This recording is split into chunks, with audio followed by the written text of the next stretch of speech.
نحمدہ و نصلی علی رسولہ الکریم اما بعد بسم اللہ الرحمن الرحیم۔ آج کا سبق کا تعلق ہے علی الہاتف، موبائل پر، کہ جب آپ کسی سے رابطہ کریں، موبائل میں کسی سے کوئی کلام کریں فون پر، تو کس طرح کے جملے آپ استعمال کرتے ہیں وہ آج آپ یہاں پڑھیں گے۔ ہاتف موبائل کو یعنی فون کو کہتے ہیں، جمع اس کی آتی ہے ہواتف۔ موبائل کو جوال کہتے ہیں، لیکن چونکہ بس ہاتف بھی عام طور پر یعنی کال فون کو، تو اس میں موبائل اور عام ٹیلی فون دونوں استعمال ہوتے ہیں۔ اريد ان اتکلم مع ابی علی الہاتف، میں اپنے ابو سے موبائل میں بات کرنا چاہتا ہوں فون پر۔ ہاتف فون پر، تکلم یتکلم، تکلم باب تفاعل سے ہے، اس کا معنی ہے بات کرنا۔ اراد یرید، ارادہ کرنا۔ میں اپنے ابو کے ساتھ، اپنے ابو سے موبائل پر بات کرنا چاہتا ہوں۔ الخط مشغول، لائن مشغول ہے، مصروف ہے۔ لائن ہوتی ہے جو موبائل کے جو سگنل ہوتا ہے اس کو کہتے ہیں الخط، لائن کو کہتے ہیں، جبکہ سگنل کو شبکہ کہتے ہیں۔ شبکہ، شین با کاف تا، شبکہ۔ تو الشبکۃ مشغولۃ بھی آپ کہہ سکتے ہیں۔ الخط مشغول، لائن مصروف ہے۔ اريد ان اترک له رسالۃ مہمۃ، ترک یترک نصر سے، اس کا معنی ہے چھوڑنا۔ رسالہ خط کو کہتے ہیں، اس کی جمع آتی ہے رسالات۔ مہمہ، مہم بہت اہم جو ہوتا ہے، تو اس کو اہم خط۔ تو میں چاہتا ہوں کہ اپنے ابو کو ایک اہم پیغام چھوڑوں، اپنے ابو کو میں اہم پیغام چھوڑنا چاہتا ہوں۔ تو انقطع الخط، لائن کٹ گئی۔ لائن ہوتی ہے جو گفتگو کرتے ہیں، تو اس دوران وہ جو فون جو کال ہوتی ہے، وہ فون کال جب کٹ جائے اس کو کہتے ہیں انقطع الخط۔ ارفع صوتک، اپنی آواز بلند کریں۔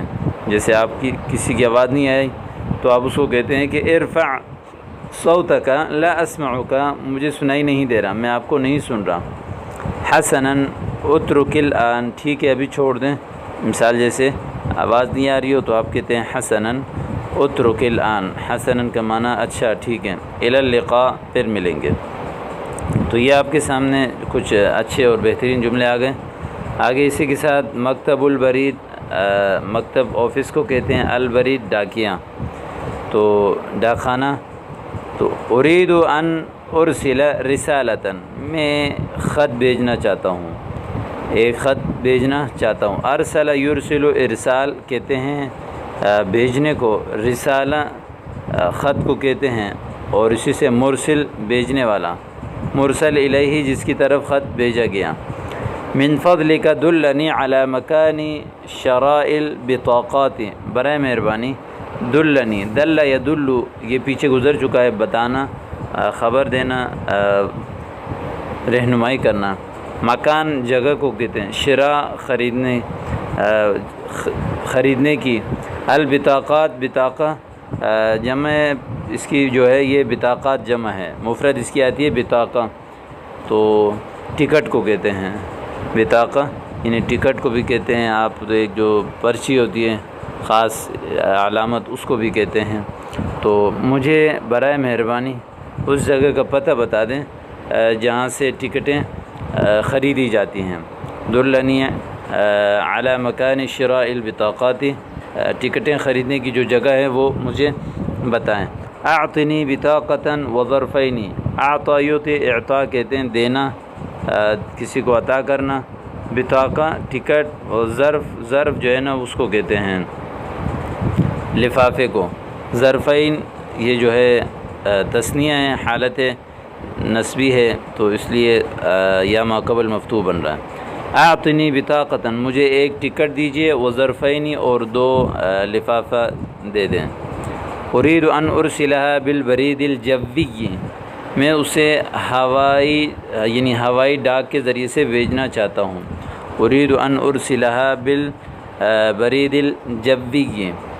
اعطنی بعض الطوابع، مجھے کچھ ٹکٹیں دے دیں۔ طوابع، طابع کی جمع ہے، طابع کہتے ہیں مہر کو بھی کہتے ہیں، اور ٹکٹ کو بھی کہتے ہیں، اور اسی طرح طابع چاپ کو بھی کہتے ہیں، جو چھاپ ہوتا ہے کتب خانوں کی، تو ان کو بھی کہا جاتا ہے۔ کم اکلفک لو ارسلت هذه الرسالة بالبريد المسجل۔ کلف یکلف التکلیف کہتے ہیں بوجھ اٹھانا، مکلف بنانا، یعنی میں آپ کو کتنا دوں، کتنا خرچہ آئے گا، یعنی کتنا، یعنی میں آپ کو پیسے دوں گا۔ کم اکلف، کتنے پیسے میں ادا کروں گا، کتنا میرے اوپر بوجھ آئے گا۔ لو ارسلت هذه الرسالة، اگر میں اس خط کو بھیجوں بالبرید المسجل، رجسٹر ڈاک کے ذریعے سے۔ برید ڈاک، المسجل جو رجسٹر ہوتا ہے، تو ان کا کام جو ہے وہ صاف ہوتا ہے اور معتبر ہوتا ہے، تو اس لیے لوگ ان میں بھیجنا پسند کرتے ہیں۔ تو کم اکلف لو ارسلت هذه الرسالة بالبرید المسجل۔ هل عندكم من رسالة تحمل اسمی، کیا آپ کے پاس میرے نام کا کوئی خط ہے؟ هل عندكم من رسالة، کیا آپ کے پاس کوئی ایسا خط ہے؟ تحمل اسمی، جو میرے نام اٹھاتا ہو۔ حمل یحمل اٹھانے کو کہتے ہیں، یعنی جو جس میں میرا نام لکھا ہوا ہو، اس کا مفہوم یہی ہے کہ جس میں میرا نام لکھا ہوا ہو۔ اگلا لفظ ہے فی دکان الحلاق۔ حلاق یعنی نائی کو کہتے ہیں۔ حلق یحلق، اس کا معنی ہے منڈانا، گنجا کرنا۔ اريد ان اقص شعری، میں اپنے بال چھوٹے کروانا چاہتا ہوں۔ قص یقص، نصر ینصر سے ہے یہ۔ شعر جمع اس کی آتی ہے اشعار، بال کو کہتے ہیں۔ اريد ان احلق رأسی، میں اپنا سر منڈوانا چاہتا ہوں۔ حلق یحلق۔ هل تحب قص الشعر بالمقراض او بالماکینۃ، کیا آپ اپنا بال چھوٹا کروانا چاہتے ہیں کینچی سے؟ مقراض کینچی کو کہتے ہیں۔ او بالماکینہ، یا مشین سے، ماکینہ مشین کو کہتے ہیں۔ حل عندک موسیٰ، کیا آپ کے پاس استرا ہے، یعنی بلیڈ کو موسیٰ کہتے ہیں۔ حل یتساقط الشعر من رأسک، کیا آپ کے سر سے بال جڑ رہے ہیں؟ تساقط، تساقط گرنا، جیسے پھل گرنے کو بھی تساقط کہتے ہیں، بارش کے قطروں کو بھی کہتے ہیں، اور درخت جو کے پتے جو گرتے ہیں ان کو بھی کہتے ہیں۔ حل فی رأسک القشرۃ والجفاف، کیا آپ کے سر میں سکری اور خشکی ہے؟ قشرہ سکری، جفاف جف یجف خشکی کو کہتے ہیں۔ حل لا تمشط شعرک، مشط یمشط، اس کا معنی ہے کنگھی کرنا۔ امشط، کنگھی کرو، شعرک، اپنی بال کی، آپ اپنے بال کی کنگھی کیوں نہیں کرتے؟ اصبت بالقشرۃ والجفاف فی الشعر، میرے بالوں میں خشکی اور سکری ہے۔ اصبت بالقشرۃ والجفاف فی الشعر۔ علیک ان تستعمل